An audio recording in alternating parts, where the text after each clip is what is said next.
Olá, seja bem-vindo ao meu canal. Meu nome é Ângela Natel. Vamos para a leitura da semana e eu quero ler este livro aqui, um trecho. Não nascemos submissas, nos tornamos, da Manon Garcia. Manon Garcia estuda e trabalha sobre essa temática, tá? E é importante que a gente comece a discutir sobre submissão. Sim, eu estava fazendo uma live esses dias, uma tradução de um livro que eu estou fazendo aqui no canal, porque eu estou traduzindo vários livros, e um feliz aí entrou no chat, as mulheres têm que ser submissas. Vamos conversar sobre isso? Esse livro aqui você adquire pelo site da Monstro dos Mares, tá? Que é uma editora independente. Quero ler um trecho do livro chamado A Submissão é uma Alienação. Combinação da teoria bovoriana da situação e seu método fenomenológico lhe permite compreender o mecanismo pelo qual as mulheres se submetem. A opressão das mulheres pelos homens passa por um processo de alienação, de transformação em um outro, que é um processo de objetivação. As mulheres se submetem aos homens porque já são sempre consideradas como objetos e não como sujeitos pelos homens e, portanto, por si mesmas. Opressão como alienação. Para entender como a condição da mulher é especificamente marcada pela submissão, Beauvoir compara a feminilidade a outras determinações resultantes da opressão. Ela compara a mulher ao negro, o judeu, o proletário, mas também a tantas outras figuras constituídas por uma situação de opressão. Essa comparação, como vimos, tem um aspecto problemático, pois nega implicitamente a possibilidade de múltiplas identidades. Essas figuras parecem implicar que a mulher seria necessariamente branca cristã burguesa. Entretanto, sua função é destacar o que essas diferentes formas de opressão têm em comum. A opressão consiste em que os opressores construam os oprimidos como os outros. A opressão, o oprimido transformado em outro. Para filósofos e para muitos esquerdistas do século XX, um dos melhores modelos para explicar a opressão encontra-se na famosa e muitas vezes obscura dialética do senhor e do escravo. Essa expressão se refere, mesmo que Hegel não a utilize, à análise que ele propõe das relações interindividuais em fenomenologia do espírito. Na seção B, Hegel explica que para aceder à consciência de si é necessária a mediação de outros. No entanto, os outros aparecem primeiro de forma negativa, como uma ameaça. Assim, o eu procura tanto destruir os outros quanto obter um reconhecimento deles. Isso dá origem à famosa luta das consciências pelo reconhecimento. De acordo com Hegel, pode-se imaginar o que acontece quando dois indivíduos se encontram como uma luta até a morte. Nessa luta, um dos indivíduos, o serviçal ou o escravo, dependendo da tradução, terá medo de morrer e aceitará reconhecer o outro para preservar sua vida, enquanto o outro, o mestre, é reconhecido e ganha acesso a uma forma de liberdade. Esse esquema foi reapropriado pela filosofia marxista e, em particular, na década de 1930, pelo filósofo Alexandre Kojève, que propõe uma interpretação antropológica e marxista do mesmo nos cursos que dá sobre Hegel em Paris, e o chama de a dialética do senhor e do escravo. Kojève mostra que a luta pelo reconhecimento, paradoxalmente, coloca o escravo numa posição mais favorável que a do senhor. Uma vez reconhecido, o senhor precisa da existência do escravo para que esse reconhecimento continue, enquanto o escravo não precisa do senhor. Além disso, através de seu trabalho e da transformação do mundo que traz consigo, o escravo ganha acesso a uma forma de liberdade, independentemente do senhor, tanto que Kojève vê nessa dialética de senhor e escravo um modelo para análise de luta de classes.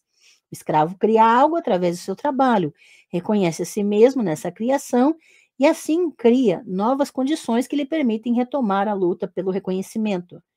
Em qualquer caso, a partir do momento em que o escravo concorda em reconhecer o senhor como senhor, a opressão funciona da seguinte forma: o senhor concebe o escravo como outro, ou seja, como um ser de natureza radicalmente diferente da sua. Ele põe um fim a qualquer possibilidade de reconhecimento mútuo, tornando o outro homem um escravo. Beauvoir conhece bem a fenomenologia do espírito, que leu para se divertir da angústia da guerra no verão de 1940. bem como as análises de Kojève. Em O Segundo Sexo, ela se apoia sobre uma reutilização da leitura kojèviana do conflito pelo reconhecimento, a fim de destacar a estrutura geral da opressão e a especificidade da dominação das mulheres pelos homens. A especificidade da dominação masculina, as mulheres são o outro. A estrutura geral da opressão, segundo Beauvoir, é herdada diretamente dessa luta pelo reconhecimento. A opressão é o mecanismo pelo qual um grupo dominante consegue constituir outro grupo como os outros, cuja alteridade é sublinhada por um significado particular dado ao que diferencia esse grupo. Por exemplo, os brancos oprimirão os negros em nome da alma negra. Os judeus serão oprimidos em nome do caráter judeu, as mulheres do eterno feminino. No entanto, Beauvoir vai mais longe. Através de uma distinção implícita entre outro e o outro, ela mostra a especificidade da opressão da mulher. Somente a outra consciência se põe a uma pretensão recíproca. Enquanto viaja, a pessoa nativa está escandalosamente consciente de que nos países vizinhos há nativos, que por sua vez a consideram como estrangeira. Entre aldeias, clãs, nações, classes, há guerras, potlaches, mercados, tratados, lutas que tiram da ideia do outro seu significado absoluto e descobrem sua relatividade. De boa ou má vontade, indivíduos e grupos são obrigados a reconhecer a reciprocidade de sua relação. Como é então que essa reciprocidade entre os sexos não foi estabelecida, que um dos termos foi afirmado como o único essencial, negando toda a relatividade em relação ao seu correlato, definindo-a como pura alteridade? Por que as mulheres não desafiam a soberania masculina? Nenhum sujeito se coloca súbita e espontaneamente como inessencial. Não é o outro que se define a si mesmo como o outro que define o um. Ele se coloca como outro por aquele que se faz passar por um. Mas para que o retorno do outro ao um não aconteça, ele deve se submeter a esse ponto de vista estrangeiro. De onde vem essa submissão da mulher? Há uma especificidade na relação entre homens e mulheres. As mulheres não são ao mesmo tempo sujeitos de objetos, eu e outros, como todos os outros indivíduos são. Não há reciprocidade na alienação. As mulheres são sempre o outro porque são submissas. À pergunta o que é uma mulher, a resposta é, portanto, a mulher é o outro. A mulher é o outro porque ela se submete ao homem. Responder realmente à pergunta o que é uma mulher é responder à pergunta de onde vem essa submissão da mulher. Segundo as análises hegelianas e pós-hegelianas, os outros me aparecem como outro em relação ao que sou, e, acima de tudo, me fazem saber que eu sou um outro para os outros.